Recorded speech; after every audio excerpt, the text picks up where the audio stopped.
12 फरवरी को बिहार विधानसभा में एनडीए सरकार की को बहुमत साबित करना है, लेकिन उससे पहले बिहार में यह चर्चा तेज हो गई है कि क्या जेडीयू के विधायक हो या कांग्रेस के विधायक हो, सभी लोग अपने विधायकों को सेफ करने में लगे हैं। आरजेडी ने पहले कह दिया है कि खेला होगा। अगर फ्लोर टेस्ट में बहुमत साबित करने में नीतीश सरकार नाकाम रही तो क्या कुछ हो सकता है, इसके लिए हम जानेंगे। हमारे साथ अरुण कुमार पांडे हैं, वरिष्ठ पत्रकार के साथ राजनीति जानकार भी है।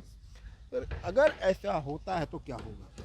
नहीं, देखिए 12 फरवरी को फ्लोर टेस्ट से पहले स्पीकर को लेकर के शक्ति परीक्षण होगा पक्ष और विपक्ष में, सत्ता पक्ष और विपक्ष में। इसलिए कि अब 28 जनवरी को बिहार में नीतीश सरकार बनी, वो राजग के साथ बनी है, मतलब बीजेपी अब साथ आ गई है, राजद विरोध में है।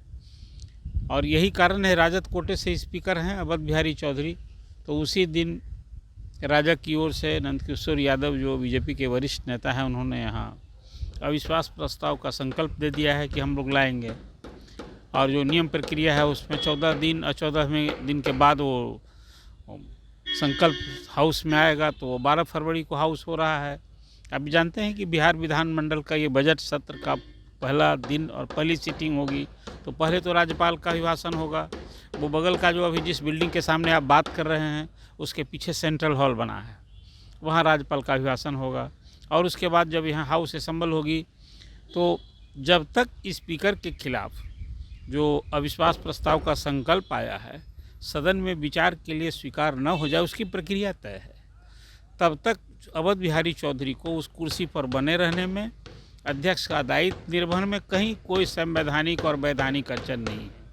कल जो स्पीकर ने एक बात कही कि मैं इस्तीफा नहीं दूंगा और जो नियम प्रक्रिया है वो हम पालन करेंगे, उसके अनुरूप सदन चलाएंगे, तो जिस हद तक जो मैंने आपको बात बताई कि 12 फरवरी को जब हाउस असेंबल होगा तो उनके खिलाफ जो मोशन आया है, संकल्प आया है, उस हाउस में जब खड़े होंगे लोग, 38 विधायक यदि खड़े होकर उसका समर्थन कर देंगे, तब हाउस में विचार के लिए वो मोशन हो जाएगा। उसके बाद नहीं बैठेंगे अध्यक्ष। तो उस हद तक जो स्पीकर ने कहा कि हम इस्तीफा नहीं देंगे, तो ये कहने का बिल्कुल वैधानिक तरीका था। किसी के कहने से इस्तीफा तो तब न देता है कि ये राजनीतिक शुचिता का सवाल है कि जब जिस दल से स्पीकर जुड़े थे वो दल अब विपक्ष में बैठ गया और बहुमत वाली दूसरी सरकार बन गई, तो उनको इस्तीफा देना चाहिए था, लेकिन उन्होंने नहीं दिया। और अब पक्ष विपक्ष जो है वो स्पीकर को मोहरा बना करके अब यह पक्ष और विपक्ष में टकराव की स्थिति हो गई है। तो एक तो मान लीजिए कि जो आपका सवाल है, मैंने ये वैधानिक स्थिति बताई है और स्पीकर ने कहा कि हम इस्तीफा नहीं देंगे, उस समय तक इस्तीफा नहीं देंगे और वो चाहेंगे कि मोशन पर हाउस में बहस हो, डिबेट हो, चर्चा हो और मतदान हो। उस मतदान में यदि स्पीकर को हटाने का विश्वास प्रस्ताव का जो संकल्प है उसके पक्ष में नहीं आया वोट, बहुमत नहीं मिला, तो सरकार का अस्तित्व ही भविष्य खतरे में, सरकार हार जाएगी, तो नीतीश कुमार को कुर्सी छोड़नी होगी, स्पीकर उस पद पर बने रह जाएंगे। ये तो सीधा सवाल है। देखिए, अभी फ्लोर टेस्ट की जो बात आपने कही कि विधानमंडल के में 12 फरवरी को जो असेंबली में फ्लोर टेस्ट होना है, फ्लोर टेस्ट अब समझिए पहले स्पीकर यदि नहीं हट रहे हैं, ये बिहार विधानसभा के इतिहास में पहली बार होगा कि स्पीकर जो है, आया है कई बार अविश्वास संकल्प लाने की बात आई है, लेकिन इस हद तक यदि वो प्रस्ताव पर विचार होगा हाउस में, अभी तक नहीं हुआ था।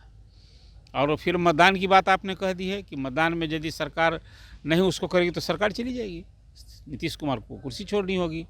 ये तो इसका सीधा ही फंडा है। लेकिन आप एक बात जान लीजिए, ये नौबत यदि आएगी तो मैं मानता हूँ ये कि नीतीश कुमार विधानसभा फेस करने ही नहीं आएंगे।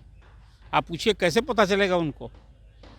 जैसा मैंने आपको बताया कि पहले सेंट्रल हॉल में वहाँ हाउस होगा और उस हाउस में यदि सत्तारूढ़ दल के अभी 115 है विपक्ष का, 128 है सत्ता पक्ष का, तो यदि उसमें उनके सत्ता पक्ष का 128 विधायक उपस्थित नहीं होगा, 115 से कम होगा, 116 भी होगा, तब यहाँ के फेस करेंगे, पहले स्पीकर को हटाएंगे। लेकिन 115 से भी कम उनके विधायक यदि उस दिन उपस्थित होंगे तब नई नौबत आएगी। फिर दूसरी बात है, यहाँ बहुमत के आधार पर फैसला होना है।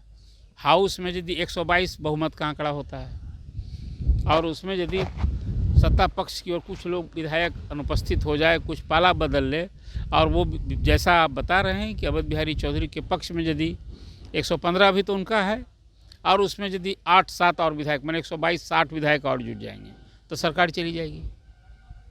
इसलिए सबसे बड़ा सवाल मैंने आपसे कहा, यदि स्पीकर की कुर्सी बचेगी तो नीतीश कुमार को कुर्सी गंवानी होगी। यही नियम है। अगर बहुमत नहीं मिले तो नीतीश जी की कुर्सी चली जाए, फिर उसके बाद क्या होगा? क्या देखिए, आगे भी फिर यही मैं कहता हूँ कि ये जो स्थिति होगी इस राजनीतिक उठापटक में नीतीश कुमार ये नौबत ही नहीं आने देंगे। एक तो ये सारी बात कल्पना में हो रही है। मैं मानता हूँ कि 12 फरवरी को इस सब उठापटक के बीच सरकार बहुमत साबित करेगी। मतलब अपने बहुमत से, जिस बहुमत के बूते सरकार बनी है, नीतीश कुमार उसी बहुमत के बूते स्पीकर को भी हटाने में कामयाब होंगे यदि वो खुद इस्तीफा नहीं देंगे तो। एक उदाहरण आपके सामने है, इसी विधानसभा में अभी जो डिप्टी सीएम बने हैं विजय कुमार सिन्हा, उनके खिलाफ भी नोटिस था और आए सदन में बैठे उस दिन, और नोटिस टेबल्ड होने के पहले उन्होंने भाषण दिया और इसके बाद वो उन्होंने इस्तीफे देने की घोषणा की। लेकिन इसलिए यहाँ थोड़ी स्थिति यदि राजद के निर्देश पर, जो उनकी सलाह पर स्पीकर कहेंगे कि नहीं हम इस्तीफा नहीं देंगे, हम वोट करावेंगे, तो पहले तो जैसे उनको हट के उपाध्यक्ष कुर्सी पर बैठ जाएंगे और सारी प्रक्रिया जो होगी वो उपाध्यक्ष संचालित करेंगे। देखिए, आपका कहना बिल्कुल सही है कि ये कल्पना मात्र है, ऐसा होने वाला नहीं है। लेकिन अगर ऐसी होती है तो क्या आरजेडी को तो ऑफर मिलेगा? स्वाभाविक, देखिए नहीं, बिल्कुल। देखिए, एक बात है, आज भी बिहार विधानसभा में राजद सबसे बड़ा दल है, उसके 79 हैं, बीजेपी के 78 हैं, जदयू के 45 हैं, तो आज भी राजद सबसे बड़ा दल है। लेकिन जब बहुमत में स्पीकर के पक्ष में यदि विधायक होंगे तो स्वाभाविक रूप से वो राजभवन जाकर सरकार बनाने का दावा पेश करेगा। ये स्थिति तो हो जाएगी। यही स्थिति ना आने देने के लिए मैं आपको बात कह रहा हूँ कि असेंबली फेस करने की बजाय नीतीश कुमार कैबिनेट की बैठक बुला करके असेंबली भंग करने की सिफारिश कर सकते हैं। वैसे स्थिति में राज्यपाल को क्या पावर है? राज्यपाल को भी देखिए, सदन में संख्या बल होगा और सबसे बड़े दल के नेता के नाते, और कांग्रेस, वाम दल और ये इसका एक चुनाव पूर्व गठबंधन वाला ये दल है। यदि ये दावा पेश करेंगे तो एक बार की रिजेक्ट नहीं कर सकते हैं, फिर उस आवेदन पर गवर्नर को विचार करना होगा, और सबसे बड़ा दल के नाते तो तुरंत ही तो सदन में बहुमत साबित हो गया है ना कि स्पीकर जो राजद का था उसको विपक्ष नहीं हटा पाया। राष्ट्रपति शासन का नौबत भी आ सकता है। देखिए, राष्ट्रपति शासन तो गवर्नर के यहाँ कोई खेल होगा, फिर और टूट फूट होगी, लेकिन उसी स्थिति में राजद फिर सरकार बनाने का दावा पेश करेगा तो कर ही सकता है। लेकिन वही मैं आपसे कहा कि जब राजद के स्पीकर को नहीं हटा पाएगा सत्ता पक्ष, तब तो फिर उसका बहुमत उसके साथ होगा। ऐसी स्थिति में वो सरकार बनने का भी दावा पेश करेगा। लेकिन मुझे लगता है कि वो स्थिति यदि आएगी, फिर ये कल्पना की बात आप पूछ रहे हैं, तो वैसी स्थिति में नीतीश कुमार असेंबली नहीं आएंगे उस दिन, ये एहसास पहले हो जाएगा। तब तो फिर जो फ्लोर क्रॉस करके कोई एमएलए यदि करेगा तो उसकी मेमोरी जाएगी, तो मेरी जाएगी तो सत्ता पक्ष जो अभी है उसकी संख्या और न घट जाएगी। तो ये जो एक स्थिति है, मैं मानता हूँ कि अवध बिहारी चौधरी ने अभी जो स्टैंड लिया है कि इस्तीफा नहीं करेंगे, वो उस हद तक कि हाउस में मोशन उनके खिलाफ विचार के लिए तभी बने रहते हैं, तब तो स्वाभाविक है कि नीतीश गवर्नमेंट को अभी टेंशन हो गया है। एक बात समझ में कि आपने कहा कि 38 विधायक उनके खिलाफ हैं, क्या 38 विधायक के क्या? नहीं, ये नियम बना हुआ है कि यदि कोई अविश्वास प्रस्ताव का नोटिस आएगा तो 38 विधायक को खड़े होकर समर्थन करना होगा। सत्तारूढ़ दल में तो 128 विधायक हैं, वो सभी खड़े हो सकते हैं। न्यूनतम एक संख्या नियमावली में बनी हुई है कि 38 विधायक को खड़े होकर समर्थन करना होगा। 38 विधायक से वाली बात वो नहीं मैं कह रहा हूँ, जो नियम की बात मैंने की थी। हटे तो बहुमत से हटना है, बहुमत से न हटेगा। 122 का आंकड़ा जिसके पास होगा, यदि स्पीकर के पक्ष में होगा तो स्पीकर की कुर्सी बची रहेगी, और एक स्पीकर का ही पहले फैसला होना। ये इसलिए मैं कह रहा हूँ कि स्पीकर के पक्ष में 122 होगी तो नीतीश जी को कुर्सी गंवानी पड़ेगी।